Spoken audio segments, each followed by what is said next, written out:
अब देखिए यहाँ पर हम लोग होम टैब को डिस्कस करेंगे। होम टैब में सबसे पहले हमारे पास क्लिपबोर्ड है और क्लिपबोर्ड के बाद फ़ॉन्ट है, थर्ड हमारे पास पैराग्राफ है, फोर्थ हमारे पास स्टाइल है और एडिटिंग है। अब देखिए सबसे पहले देखिए क्लिपबोर्ड है। क्लिपबोर्ड में हमारे पास कट की ऑप्शन है, कंट्रोल एक्स, कॉपी की ऑप्शन है कंट्रोल सी और पेस्ट की ऑप्शन है कंट्रोल वी। नेक्स्ट है मेरे पास फ़ॉन्ट ग्रुप।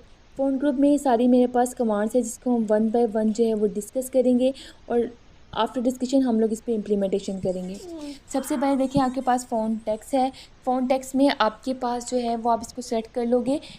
जो भी आपने फॉर्मेटिंग जो है मैं स्क्रॉल को अप एंड डाउन कर रही हूँ और अप एंड डाउन करके जो भी आप लोग फॉर्मेटिंग या टेक्स्ट का स्टाइल देखना चाह रहे हो आप यहाँ से सिलेक्ट कर लोगे। मैं यहाँ से टाइम न्यू रोमन को सिलेक्ट कर रही हूँ, ठीक है। नेक्स्ट है मेरे पास फ़ॉन्ट साइज़। यहाँ पर देखिए यहाँ आपके पास फ़ॉन्ट साइज़ है। आप डिफरेंट साइज़ जो है वो यहाँ पे आपके अवेलेबल होंगे, आप यहाँ पे चूज़ कर सकते हो।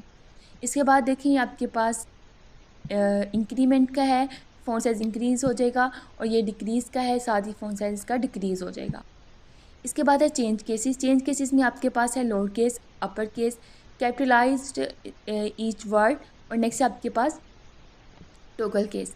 टोगल केस वो केस होता है जो एक ही केस मल्टीपल पर्पज़ को परफॉर्म कर रहा है। आप इसके ऊपर प्रेस करोगे तो सारे लेटर्स कैपिटल हो जाएंगे और अगर स्मॉल है तो वो स्मॉल है तो कैपिटल हो जाएंगे, कैपिटल है तो स्मॉल हो जाएंगे।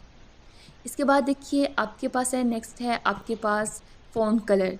फ़ॉन्ट कलर की कमांड्स आपके पास ये है, आप इसके ऊपर क्लिक करोगे और जैसे ही आप इसके ऊपर क्लिक करोगे आपको डिफरेंट कलर के शेड नज़र आ रहे हैं। आप यहाँ से कोई भी फ़ॉन्ट का कलर जो है सेलेक्ट कर सकते हो। खुद से जनरेट करना चाह रहे हो तो यहाँ पर क्लिक करके आप खुद से भी ये देखें यहाँ पर सेलेक्ट कर लें, खुद से जनरेट कर सकते हैं आप कोई भी कलर को। तो यहाँ ये था आपके पास फ़ॉन्ट कलर। इसके बाद मैं चलती हूँ टेक्स्ट हाईलाइट कलर की तरफ। ये मेरे पास टेक्स्ट हाईलाइट कलर की कमांड है। यहाँ से आप किसी भी हाईलाइट को चूज़ कर सकते हो, अगर नहीं करना चाहे तो नो कलर के ऊपर टिक कर सकते हो। इसके बाद आप लोगों के पास है सुपर स्क्रिप्ट है और नेक्स्ट आपके पास सबस्क्रिप्ट है, ठीक हो गया। और इसके बाद आप लोगों के पास सबसे पहले स्ट्राइक आउट है। स्ट्राइक आउट का मतलब होता है कि लाइन के ऊपर क्रॉस लग जाना और ये आपके पास बोल्ड, इटैलिक और अंडरलाइन की ऑप्शंस हैं, ठीक है। और ये सारा इसके बाद डायलॉग लॉन्चर के ऊपर मैं क्लिक कर रही हूँ। ये डायलॉग लॉन्चर होता है, इसके ऊपर क्लिक किया फ़ोन विंडोज़ ओपन होगी। यहाँ से देखिए जैसे हमने कमांड्स अभी देखी थी वो सारी कमांड्स यहाँ पर भी अवेलेबल है। आप यहाँ से भी आप चूज़ कर सकते हैं, डायरेक्ट कमांड से भी आप सिलेक्ट कर सकते हैं डाटा। देखिए यहाँ पे फ़ॉन्ट कलर वैसे ही अवेलेबल है जैसे वहाँ पे कमांड्स में अवेलेबल था। अंडरलाइंस की डिफरेंट ऑप्शंस है, ठीक है, यहाँ पर ये भी अवेलेबल है। इसके बाद देखिए आपके पास ये ऑल कैप्स और स्मॉल कैप्स अवेलेबल होंगे। ये देखिए यहाँ पर ये स्मॉल कैप्स है, ऑल कैप्स है और हिडन है।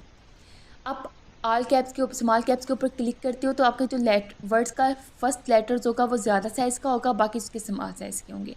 न्यू का देखिए एन का साइज़ ज़्यादा है, डब्ल्यू का साइज़ सेम है। रोमन का आर का साइज़ ज़्यादा है, बाकी एम ए एन का साइज़ सेम है। जैसे ही आप लोग ऑल कैप्स के ऊपर क्लिक करते हो तो आपके सारे लेटर्स का साइज़ जो है वो सेम हो जाएगा। इसके बाद देखिए हाईलाइट के ऊपर आप इसको हिडन के ऊपर क्लिक करते हो तो जैसे आप हिडन के ऊपर क्लिक करते हो आप इसको बैक इंप्लीमेंट करोगे तो वहाँ से डाटा बैक साइड पे आपके जो भी आपने डाटा लिखा होगा वो डिलीट वो हाइड हो जाएगा। इसके बाद ये स्ट्राइक आउट है सिंगल टिक करने के लिए, ठीक है। ये डबल स्ट्राइक आउट है, आप डबल पे क्लिक करोगे तो ये डबल हो जाएगा। ये सुपर स्क्रिप्ट है और साथ ही हमारे पास ये सब स्क्रिप्ट है। जैसे आप चेक बॉक्स के ऊपर टिक का निशान लगाते हो तो फंक्शन इंप्लीमेंट हो जाएगा और जैसे आप इसके ऊपर दोबारा टिक को रिमूव कर लेते हो तो उसकी इम्प्लीमेंटेशन जो है वो ख़त्म हो जाएगी। तो ये था आपके पास फ़ॉन्ट ग्रुप और फ़ॉन्ट ग्रुप के सब कमांड्स थी जो मैंने आपको डिस्कस कर दी। नेक्स्ट आपके पास पैराग्राफ। पैराग्राफ में देखिए सबसे पहले बुलेट्स आ जाते हैं, डिफरेंट स्टाइल्स के बुलेट्स आपके पास अवेलेबल हैं। सेकंड में नंबरिंग आ जाती है, ये डिफरेंट स्टाइल्स की आपके पास नंबरिंग अवेलेबल है 1 2 और लेटर्स की फॉर्म में और रोमन काउंटिंग की फॉर्म में। थर्ड में आपके पास मल्टी लेवल लिस्ट आ जाती है जिसे आप थीसिस में, चैप्टर्स में, बुक्स वगैरह में यूज़ करते हैं, सिनॉप्सिस में यूज़ कर लेते हैं कि हेडिंग की सब हेडिंग देने के लिए, ठीक हो गया। इसके बाद देखिए आपके पास जो है नेक्स्ट है आपके पास अलाइनमेंट। अलाइनमेंट में 4 चीज़ें आ जाती हैं जिसे हम डिस्कस करेंगे। देखिए सबसे पहले आपके पास जो है वो लेफ़्ट अलाइनमेंट है, ठीक है, सारा डाटा लेफ़्ट में हो जाएगा जैसे आप इसको सिलेक्ट करते हो।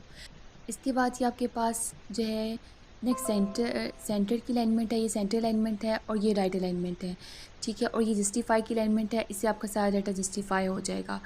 और नेक्स्ट लाइन स्पेसिंग की स्पेसिंग है कि एक लाइन का दूसरी लाइन से हमने कितनी स्पेस देनी है तो हम लाइन स्पेसिंग यूज़ करते हैं। यहाँ पे लाइन स्पेसिंग ऑप्शन आ रहा होगा, आप यहाँ पे क्लिक करोगे तो आपके पास पैराग्राफ की विंडो ओपन हो जाती है। जैसे पैराग्राफ की विंडो ओपन होगी आप यहाँ से इंडेंट और स्पेसिंग में इसको 0 0 कर देते हैं। ठीक है, यहाँ पे आप इसको सेलेक्ट करते हैं, यहाँ पे लेफ़्ट और राइट में 0 0 वैल्यू रखते हैं।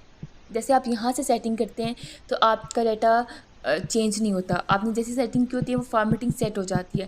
लेकिन अगर आप खुद से बैक स्पेस करके प्रेस करके कर रहे होते हो तो जब दोबारा फाइल ओपन करते हो तो उसमें थोड़ी सी चेंजेस आ जाती है। ये लाइन स्पेसिंग है 1.5 की, और ये आपके पास हैंगिंग, आप इस पर प्रेस करोगे 0.5 साइज़ रखोगे इसका, इनके फर्स्ट पैराग्राफ से 0.5 की स्पेस होगी आपकी लेफ़्ट साइड से डाटा की। ये देखें फ़ॉन्ट साइज टेक्स्ट से पहले इनसे बैक स्पेस कर दिया दोबारा। इसके बाद आपके पास शेडिंग है, आप यहाँ पे शेड यूज़ कर सकते हैं, डिफरेंट स्टाइल्स कलर आपके पास यहाँ पे अवेलेबल है, आप यहाँ पर शेड का कलर ले लेंगे। नेक्स्ट मेरे पास है बॉर्डर्स, ये डिफरेंट स्टाइल्स के बॉर्डर अवेलेबल हैं, आप यहाँ पे किसी भी साइज़ तरह का border, left right line border लेना चाह रहे हो, ऑल साइड बॉर्डर लेना चाह रहे हो, आप यहाँ से सिलेक्ट कर लेंगे। और अगर बॉर्डर को रिमूव करना चाह रहे हो तो वो भी ऑप्शन आपके पास नो बॉर्डर मौजूद है। ये असेंडिंग और डिसेंडिंग ऑर्डर करने के लिए यूज़ करते हैं, sorting letters like A to Z करने के लिए, या न्यूमेरिक नंबर्स की सॉर्टिंग करने के लिए आप इसको यूज़ करते हैं। ये स्टाइल है, स्टाइल डिफरेंट स्टाइल्स आपके पास अवेलेबल है। हेडिंग 1 अगर उन्होंने कहा हुआ तो आप यहाँ से डाटा को सेलेक्ट करके हेडिंग 1 या हेडिंग 2 चूज़ कर सकते हैं। नेक्स्ट आप लोगों के पास है एडिटिंग, और एडिटिंग में सबसे पहले आपके पास फाइंड है। फाइंड का मतलब क्या होता है कि आपने कोई डाटा फाइंड करना है, कोई वैल्यू फाइंड करनी है तो आप यहाँ से फाइंड आउट कर सकते हैं। इसके बाद आप लोगों के पास आ जाता है रिप्लेस, और रिप्लेस में अगर आप कोई डाटा रिप्लेस करना चाह रहे हो तो आप वो यहाँ से रिप्लेस भी कर सकते हो। लाइक अली की जगह आप अहमद करना चाह रहे हो तो आप पूरी फाइल में अली जहाँ जहाँ अली होगा वहाँ वो अहमद कर देगा। नेक्स्ट अगर ये कंट्रोल ए है, सिलेक्ट ऑल डाटा, आप सारे डाटे को सिलेक्ट करना चाह रहे हो तो आप कंट्रोल ए प्रेस कर दोगे।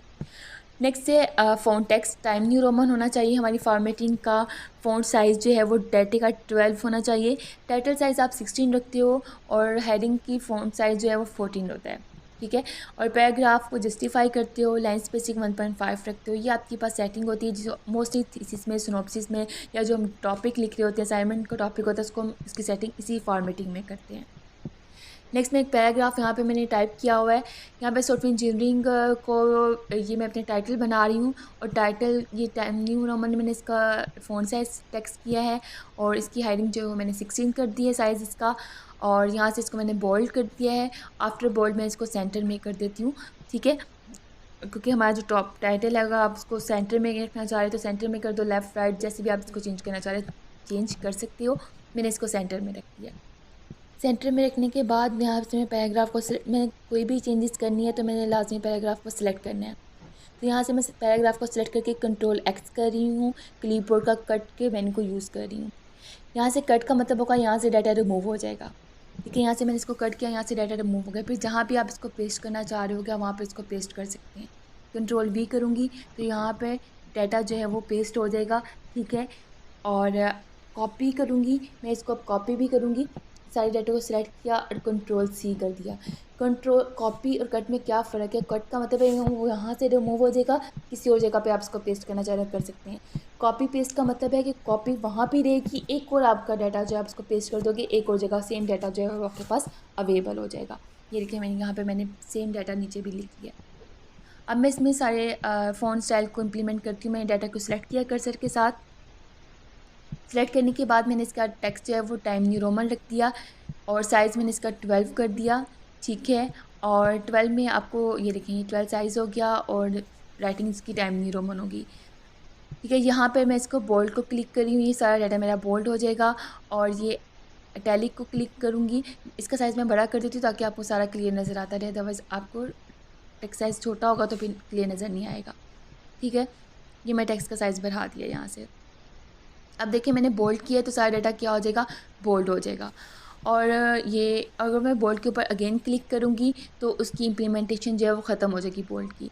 ये टैलिक है, सारा डाटा टैलिक हो गया। अगेन मैं टैलिक कमांड के ऊपर प्रेस करूँगी तो वो टैलिक जो है वो ख़त्म हो जाएगा। ये देखें, ये प्रेस किया, ये टैलिक ख़त्म हो गया।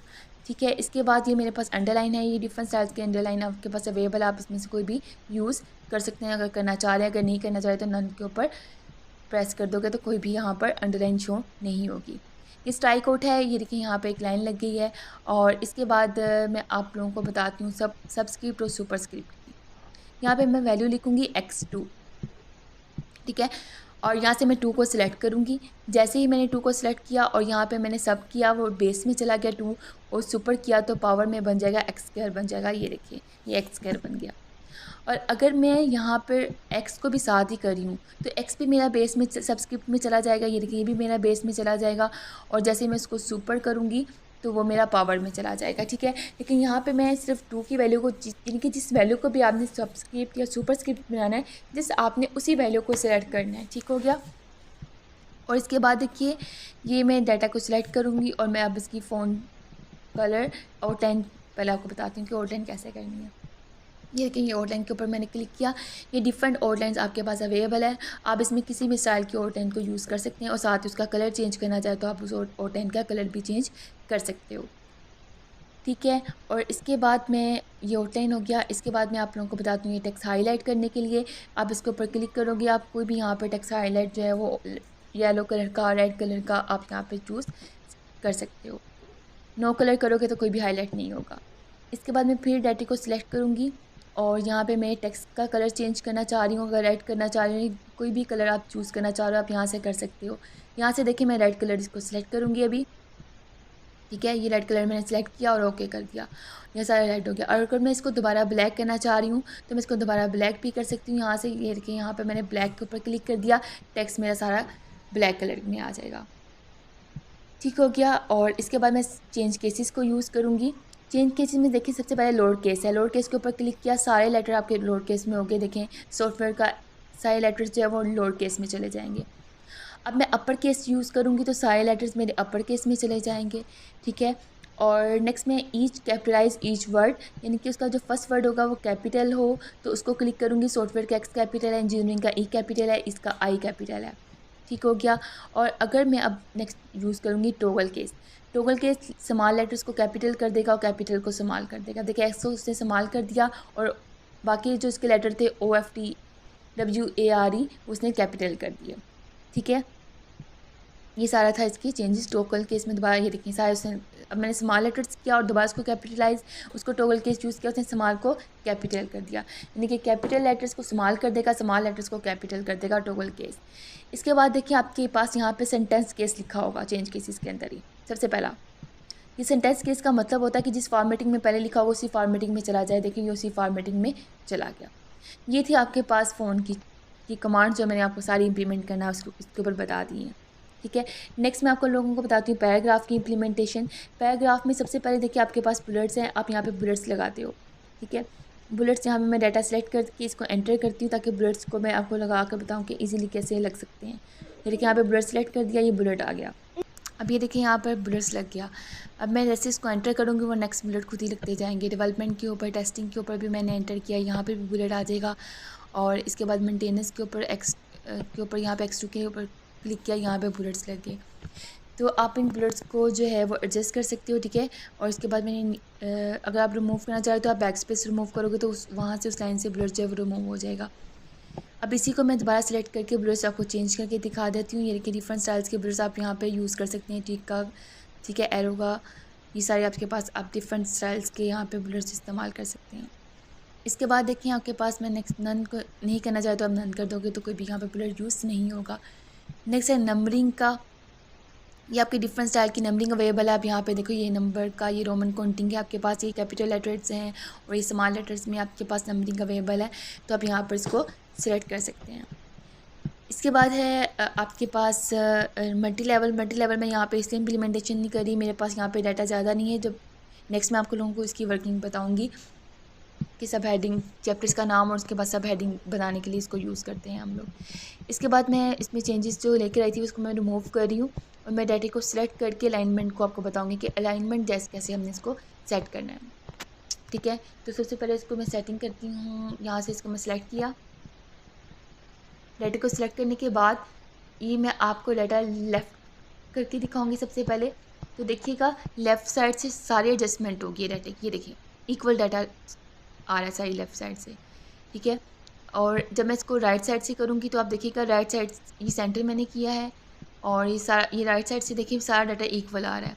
सेंटर में सारा डेटा सेंटर में हो गया था और ये जस्टिफाई किया। जस्टिफाई में लेफ़्ट और राइट दोनों साइड से इक्वल होता है और हम जस्टिफाई को ही यूज़ करते हैं, ठीक है। ये लाइन स्पेसिंग है जिसे हम 1.5 लाइन स्पेसिंग देते हैं। ये देखिए जितनी जितनी लाइन आपको रिक्वायर कहा होगा आप उतनी लाइन, एक लाइन का दूसरी लाइन से स्पेस दे सकते हैं। ये मैंने लाइन ऑप्शन के ऊपर क्लिक किया या मैंने राइट क्लिक किया पैराग्राफ के ऊपर, ये पैराग्राफ आ गया, इसके एक पॉपअप विंडो ओपन होगी। यहाँ से पैराग्राफ के ऊपर मैंने क्लिक किया, मेरे पास पैराग्राफ की विंडो ओपन हो जाएगी। दो ऑप्शन आपके पास पैराग्राफ की विंडो को ऑप्शन ओपन करने के लिए। यहाँ से मैंने इसको जस्टिफाई कर दूँगी। यहाँ से लाइन में मैंने जस्टिफाई की और जस्टिफाई करने के बाद यहाँ पे मैंने इंटेंट को भी 0 किया और स्पेसिंग को भी यहाँ पे मैंने 0 रखना है, ठीक है। और इसको करने के बाद यहाँ से इसको भी मैंने 0 कर दिया। लाइन स्पेसिंग 1.5 लाइन स्पेसिंग होगी और स्पेशल केस में फर्स्ट हैंगिंग 0.5 होगी। और इसके बाद मैं इसको ओके करके इसकी इम्प्लीमेंटेशन कर रही हूँ उसकी। जैसे मैं इसको इम्प्लीमेंट करूँगी आप देखिए कि आपकी टेस्ट की फॉर्मेटिंग जो है वैसे ही सेट हो जाएगी, ठीक है। ओके कर दिया मैंने इसको। ये देखें ये सारी आपकी टेस्ट वैसे का वैसे, ये देखें ये आपकी डाटा सिलेक्ट हो गया सारा। अब मैं इसका साइज़ जो है वो आप लोगों को कहा था कि 12 रखना है। अब यहाँ से 12 में साइज़ रख के आपको दिखाती हूँ। ये देखिए फॉर्मेटिंग कितनी ज़बरदस्त इसकी सेटिंग हो चुकी है।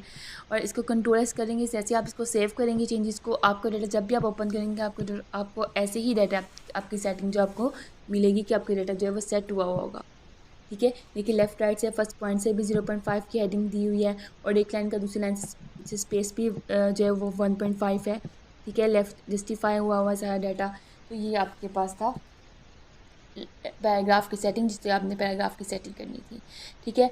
फाइंड करने के लिए आप यहाँ पे कंट्रोल F प्रेस किया और कंट्रोल F प्रेस करने के बाद अगर आपने कुछ फाइंड करना है, जैसे यहाँ पे मैं एंड फाइंड करना चाह रही हूँ। मल्टीपल फाइल है आपके पास, बहुत ज़्यादा पेजेस हैं।